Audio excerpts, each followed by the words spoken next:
good to have you in the rig coming down the road with us. We're going to visit with Dr. Ambrosio again today, get an update on where he sees the Ukrainian war. We're also going to visit with Kyle Agri. It's the Minnesota fishing opener, which is a religious holiday. Well, it's certainly a holiday when it comes to Minnesota, and so we'll talk about that as well. But I've been looking forward to this since I knew I was going to get the opportunity. Seth Masket, who's he? He's a University of Denver professor, but he's the director of the Center on American Politics. And he did an absolutely fabulous piece on what's happening with the Supreme Court from a historic perspective. So let's bring him in. Professor, good to have you coming down the road with us.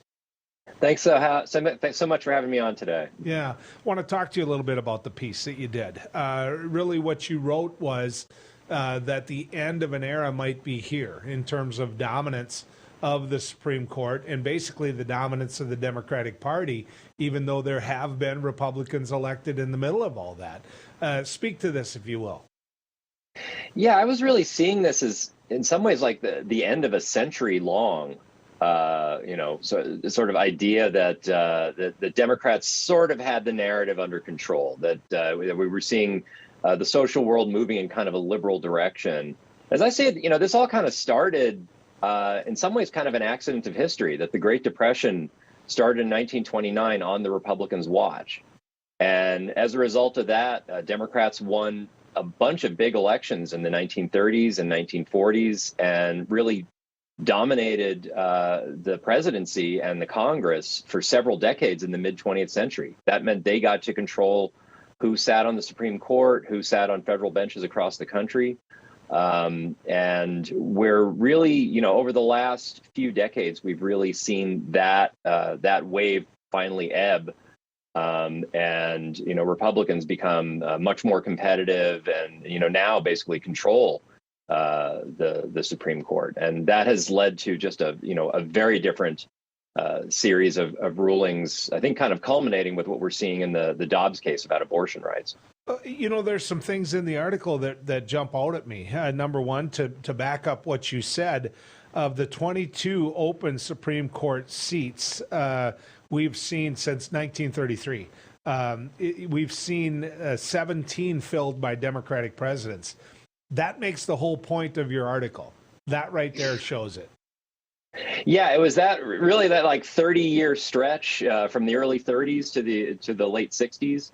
When it was, really like Democrats just dominated who they were picking for the Supreme Court. Eisenhower got 5 appointees in there, but one of them was Earl Warren, and the other one was another liberal. So Republicans really didn't get that many seats during that time. And that just really like sets up, long after those Democrats left the presidency, that really dominated the judiciary branch for a very long time after that. Do you think, or does history show that was by design with Eisenhower? There was always a question of how big of a right-wing president he was, and how Republican he was. Do you think that when he saw the future of America and he saw, the countries that he was in, and the progression that they had, vis-a-vis, perfect example, actually spending money on an interstate highway system. Not many people would come back and say, look, we're gonna gas tax you, we're gonna do all of these things, but we're gonna have this massive piece of infrastructure. So when you look at how Eisenhower maybe wanted the country to move forward, do you think that it was intentional that he appointed liberals to the Supreme Court? It's interesting to think about Eisenhower himself. I mean, he was, Republicans recruited him to run for the presidency in 1952, not even knowing whether he was a Republican or a Democrat at that point. They had been out of power at the White House for 20 years, and they were really hungry for a win. And Eisenhower he was famous, he was popular, and they reached out to him. He was willing to do it. And I think he had a fairly moderate vision of republicanism for that time. And so I think part of it is that, he was not particularly conservative when it came down to Supreme Court nominations. Also, most of his presidency, the Senate was run by Democrats. So he was simply cognizant of who he could actually get through. And I think ultimately he considered William Brannan and Earl Warren, the two relative liberals he appointed to the court. I think he considered those mistakes. But he wasn't a particularly dogmatic conservative throughout his presidency.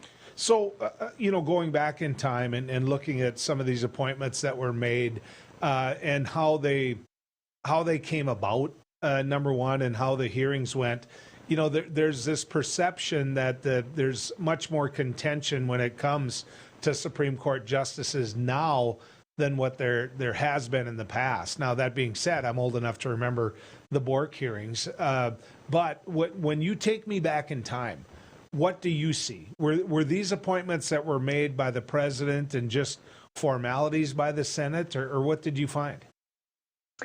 Usually, if you go back to like the early and mid 20th century, there were not very long hearings about Supreme Court justices. The president would usually pick someone, usually consulting with the party leaders in the Senate about it. And it was a fairly quick process, and it wasn't, for the most part, it wasn't terribly controversial. There were a few of Lyndon Johnson's appointments that ended up being somewhat controversial. He had to withdraw a couple of cases.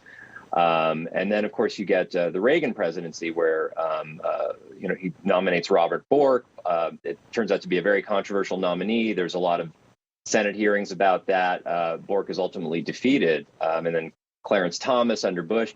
By the late 20th century, it starts becoming a more partisan process as the Senate itself becomes more partisan.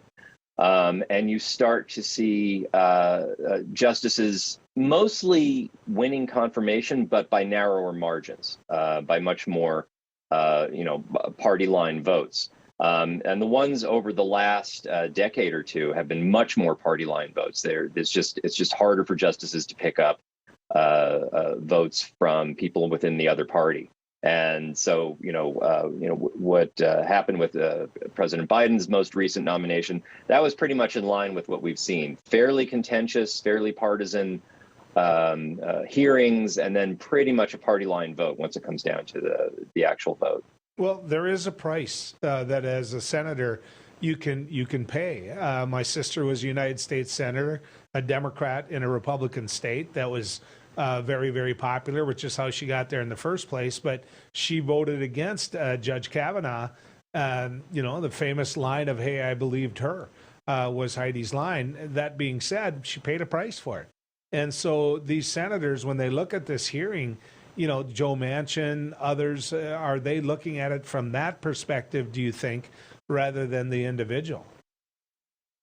I mean, they are thinking about it in terms of, what their voters, what their constituents actually expect of them. I mean, I think for the most part, people expect that a Democrat, even from a fairly moderate to conservative state, is going to vote for a Democratic president's nominee.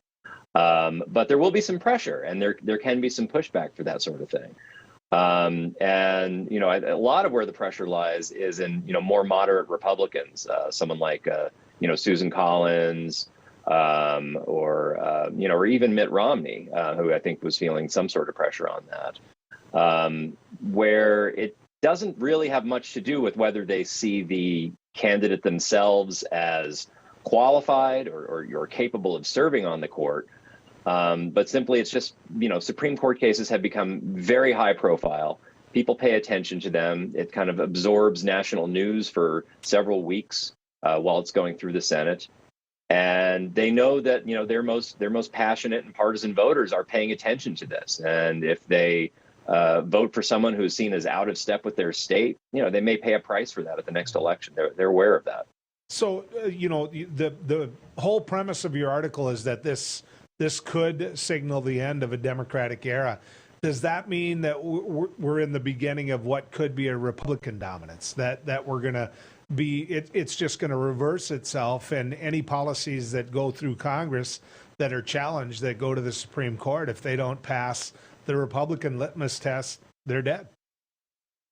Well, one of the things you see is that, over the long course of history, the Supreme Court has tended to be a fairly conservative organization.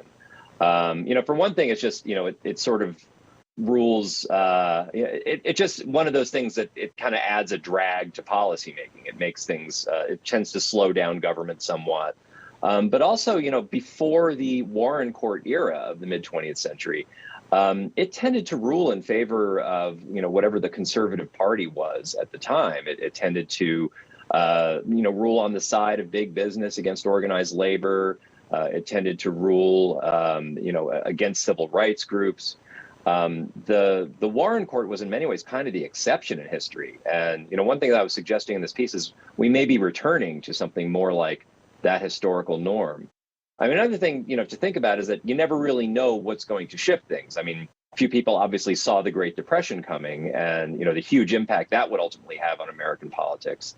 It's hard to know what's going to come in the next decade or two, but a lot of that was just kind of the result of chance and, a number of political activists and political leaders who had the skill and the foresight to take advantage of those opportunities. And so I think the era we're in now is, obviously there's a lot of uncertainty about what the next few decades on the court means, but obviously they have the vote right now to do a number of things that return it to, I think a much more conservative era.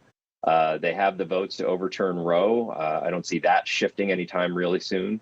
And they have the votes to overturn a number of things from the Warren Court era. So one last one, Professor. Do you think that there will be a push at all to term out Supreme Court justices, to change this lifetime appointment, or to expand the court? I think these are ideas that are growing in popularity. I mean, just look at opinion polls. People seem to increasingly like the idea of at least limiting terms on the court, possibly expanding the court.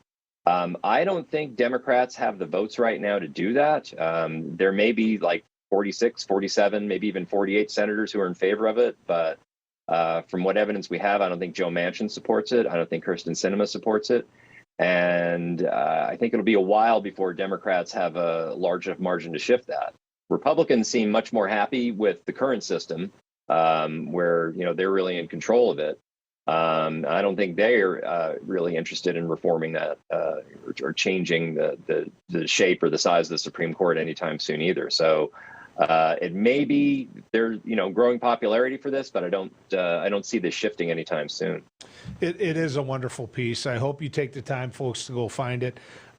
Professor Masket, good to have you on with us. Thanks for taking the time. Thanks so much for having me on. Good talking to you. When we come back, Thomas Ambrosio is going to join us. We'll talk about where he sees the war in Ukraine right after this.